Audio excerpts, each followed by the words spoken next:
Hello everyone, my name is Faith, but you may call me Unmei. Everyone and their mom is talking about the new horror movie Obsession, and I am no exception. I saw it 2 weeks ago and I still am not over it. I guess you could say I'm objectively interested in it. What, you guys thought I was gonna make the joke? Come on guys, I thought you had more faith in me than that. But, do you know what I'm also objectively interested in? Anime! And anime really would not be what it is without its tropes. So I'm going to turn obsession characters into archetypes, or dere types, which essentially are certain cliché personality types in anime. So let's kick things off with best girl Sarah. Also, this video is not spoiler free, so please be aware of that. Alrighty. Sarah embodies many qualities, but the most standout one to me is that she's the cool girl. She's chill and level-headed, always has impeccable style, and she's the emotional anchor of the whole group. On the outside, she appears cold, but she's actually very sweet. She has a secret crush on Bear the whole movie, and he has literally no idea because she keeps it tightly bottled up, just like her emotions. It's only until the latter half of the film she expresses her interest in him. So to me, she falls into the kuudere archetype, which is described as the following: an archetype characterized by sugar and ice personality. They appear outwardly cold, stoic, and emotionless, but possess a deeply caring, loving interior that is gradually revealed as they get closer to someone they care about. When I came across this reference photo, I was like, yes, this is the one. She looks so effortlessly cool and unbothered by everything. I do wish I leaned into the anime style just a little bit more than my usual style because I feel like it would have fit the prompt better, but you know, I did complete all of these drawings in like 2 hours or less, so I leaned heavily into what was comfortable for me because it made things go faster. This way, the YouTube algorithm gods would not punish me for being a slow uploader. Alright, now we're gonna jump straight into the coloring. And I just have to say, while drawing this, I was a little bit sad because I kept thinking about her and how she was done so freaking dirty in the movie. If you've watched the movie, you know exactly what I'm talking about. It was traumatizing for everyone. Alright, let's color in those rosy red lips. Can I just say this shade of lipstick is everything. And I know I don't have the juicy lips to pull it off, but I really want to try. Let's add in that eyeshadow and use the lasso tool to shade in the hair. Alright, now we're getting somewhere. I'm trying to keep a good balance of stylization to likeness ratio, so hopefully I'm doing her justice. Let's render this floofy sweater a little bit. And now it's time for a background. A very simple background, but a background nonetheless. Watch my liquify tool freak the fuck out because my iPad was getting really hot. So aside from adding some text and tweaking a few things, Sarah is pretty much done. So what do you guys think? Drop a comment and let me know. Now it's time for the bestest of all best friends, Ian. And if you couldn't tell for some reason, I'm being very sarcastic. Because this guy is a straight up douche nozzle who wishes for $1 billion over his best friend's life. Now if that isn't the definition of bromance, I don't know what is. Also, let me be clear, the actor that plays him is a very nice dude and he's very good at his role. I'm only referring to the character.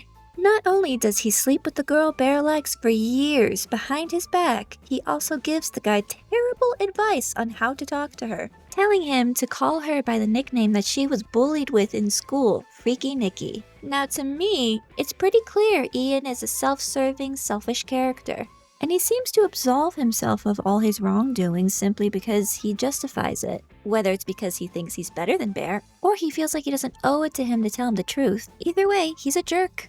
Now getting back to anime archetypes, there was no dere archetype that I could assign to him that really made sense, so I decided to go for something called ore-sama. And the definition of that is as follows: a confident, narcissistic, and often arrogant male persona. The name combines the casual, rugged Japanese pronoun for I, ore, with the ultra-respectful honorific suffix sama. It roughly translates to my esteemed self, reflecting a bold superiority complex. So yeah, this reference photo was kinda perfect for the pose I was going for. A cocky smirk or nonchalant look paired with the hand on the back of the head just screams this trope to me. Especially the hand behind the head thing. I don't know why they do the hand behind the head thing.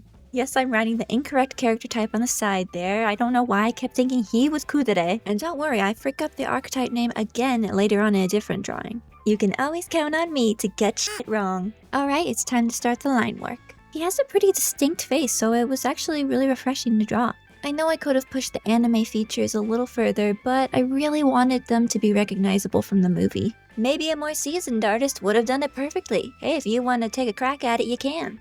I'm gonna give him chains and a medallion, as every chick magnet should have. Let's start moving on to color. And a nice dark tone for the bad boy hat. Ian out here giving Backstreet Boy vibes. Tell me why. Let's color in the lips, and the eyes, and of course the jewelry. Now it's time to start shading. This is where everything starts coming together. Speaking of coming together, the music and the cinematography in this movie is so peak. It's crazy how an under-budget movie is mogging all of Hollywood right now. I kinda love it. More of that, please. Okay, let's start adding in some of the deeper shadows now. This is gonna provide more depth to the drawing. Later on, we'll add sparkles and those ubiquitous rings of light you see that surround every attractive guy with a harem on his arm. Alright, with most of the shading out of the way, we're actually pretty close to finishing this drawing up. So I decided I'm going to add a little more depth by applying a multiply layer over the skin and just carving away with the lasso tool at the places where I think light would be hitting his face. Then we're going to add some smexy subsurface scattering. Now we're pretty much almost done with the drawing, so here is the final result. So what do you guys think? Let me know your opinions down in the comments. Okay, now it's time for our main characters. Let's kick things off with our supposed protagonist, Bear. Oh wait, not that bear. I'd actually feel safe in the forest along with that bear. I'm talking about this bear. The one who's just a sweet uwu cinnamon roll boy who has low XP. He's definitely not gonna make a wish that ruins somebody's life and strips them of all their autonomy. So obviously he's gonna be the dandere archetype, which is described by Google as an archetype that combines the Japanese words danmari, silence, and dere, love-struck. These characters appear highly reserved, quiet, or asocial in public, but transform into incredibly sweet, talkative, and affectionate individuals when alone with someone they trust. Now I do feel like the first part of that description definitely fits Bear to a T, but the latter half, maybe not so much. But to be honest, he's a very complicated character, so it's a little bit hard to find something that matches perfectly. In my opinion, he embodies the dandere trope pretty well in the beginning, but later in the movie, he kind of starts to shift to something a little more sinister. Which is why I did toy around with the idea of having him be in the haraguro category, which you can pause and read about right here on the screen. The problem I had with assigning him that role was that he's not really aware that he's manipulative. I guess you could debate that at a certain point in the movie he does kind of know that he is, but he chooses not to do anything about it. All of the haraguro characters that I've seen in anime are very much aware that they are evil and they are doing evil things. They purposefully put on an act of innocence and shyness just to make people let their guard down. And in my opinion, Bear really is just a shy, awkward person, but he also does horrible things. So I'd say he's more selfish and cruel than calculating, which is why I will also be giving him the label of anti-hero, because that's exactly what he is. So enough justifying my decision, I'm going to start talking about the drawing a little more now. I gave him the classic, ooh, I'm so shy shoulder rub pose. And of course exaggerated blushies because duh, it's anime, of course he's gonna have red cheeks literally 24/7. Okay, so I added him holding a rose off screen, and I thought maybe it would be kind of symbolic because he's holding it right up to his heart like he's lonely and he needs love. But all he really needs is a good punch to the jaw. Okay, let's line the rose now. And notice I kept the thorns on the stem because things get a little prickly, if you will. Wow, look at all this symbolism. It's like I'm watching Neon Genesis Evangelion all over again. Okay, let's start coloring now. Give him eyebrows, and then we'll start the fun process of shading and adding in more details. And we gotta give him his iconic stubble, otherwise he looks very naked without it. And begin shading his skin, hair, and that cozy looking sweater I bet that he bought off of AliExpress. Then we're gonna start on the background finally and add in those anime blushies. That pretty much wraps up this drawing. We're done with Dandere Bear. So what do you guys think? Leave your thoughts and feelings in the comment section. Now it's time for the one you have all been waiting for, Nikki, the sassy outgoing girl who just wanted to write a relatable love story and escape the monotony of her everyday life. Sadly, this is not the setup of a fun finding yourself adventure story, actually far from it.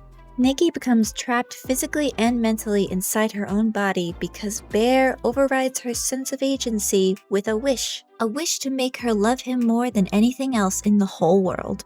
Now, if you haven't seen the movie yet, you can probably guess how awfully this turns out. Wish Nikki embodies extremely unhealthy attachment issues to Bear. She watches him sleep, makes sandwiches for him with the meat of his dead cat, you know, totally normal girlfriend stuff. Am I right, fellow ladies? She even goes as far as to murder somebody because they dare to get close to him. And if this is starting to sound familiar to you, it might be because it resembles a popular anime trope.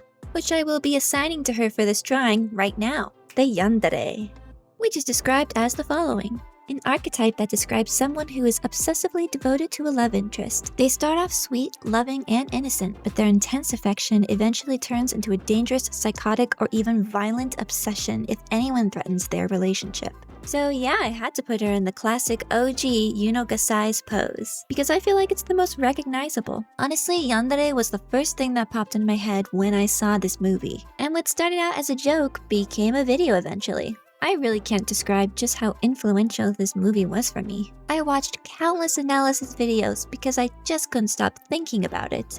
I've always hated scary movies throughout my whole life, but something about this one was different. Maybe because it actually tied into real-world issues instead of just being fake monsters on the screen that jump scare you for no reason. I don't know, I guess I just like actual thought put into a movie for once. And Hollywood's over there being like, oh my god, you're so hard to please. Why don't you just eat the slop we feed you? It's like they prefer the audience to be dumb as dirt so that they can sell you literally anything and you'll just gobble it up. Well, joke's on you, Hollywood, because I actually do like thinking sometimes. Okay, I'm gonna stop glazing the movie now and get back to the drawing process. Basically, right now I'm just doing simple cell shading because that makes it a little bit easier to add on to later and render. Because then I do the same multiply layer technique I did with the Ian drawing. Only I would say this one was a little more subtle. Before I blended everything out and lowered the opacity on things, it kinda gave me Ghibli vibes a little bit. Because for their more detailed characters, they usually make the skin a little bit more shiny looking. Okay, let's blend out the skin and add those classic yandere hearts to her eyes. After I add the bloody gash to her face and the background, we're gonna be done. Also, here's the mess up I was talking about earlier. For some reason, I get tsundere and yandere mixed up all the time, and I don't know why. Anyway, here's the final drawing. What are your thoughts and feelings about it? Let me know in the comments. And also, please be sure to let me know what video you would like to see from me next. Be sure to like and subscribe. Thank you for watching, and I will see you in the next one. Bye bye!